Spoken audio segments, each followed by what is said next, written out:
आणि चौथ्यांदा बाळासाहेब विखे पाटील साहेबांचं म्हणणं होतं की आठवले तुम्ही इकडे या, शिर्डीला या. पण शिर्डीला या म्हणजे काय हरवण्यासाठी आहे की निवडून आणण्यासाठी आहे की मला माहित नव्हतं. बाळासाहेबांचं म्हणणं असं होतं की त्यांना नगर ही जागा जी राष्ट्रवादीच्या कोट्यातली नगर जागा ही बाळासाहेब विखे पाटील घ्या आणि त्यांची जागा ही कोपरगावची जी आता शिर्डीची आहे ती जागा आठवली ना त्या म्हणून ते पवार साहेबांना अनेक वेळेला भेटली होती. राष्ट्रवादीने सांगितलं की आम्ही आमची जागा सोडणार नाही. आणि माझं तिकीट अचानक शेवटी ते एक दिवस अगोदर जाहीर करण्यात आलं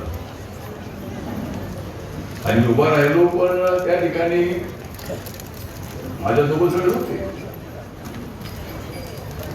पण माझ्याबद्दल तिथं असा प्रचार करण्यात आला की आठवडी निवडून आले तर मी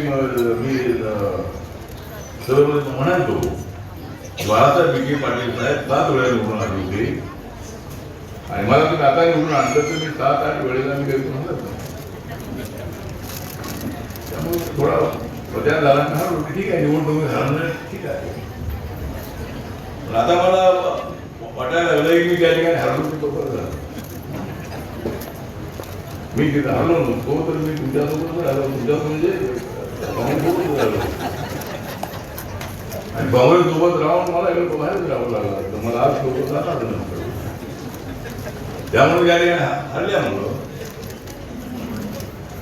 मी शिवसेना भाजपसोबत गेलो 2012च्या विधान आपल्या बीएमसीच्या निवडणुकीमध्ये.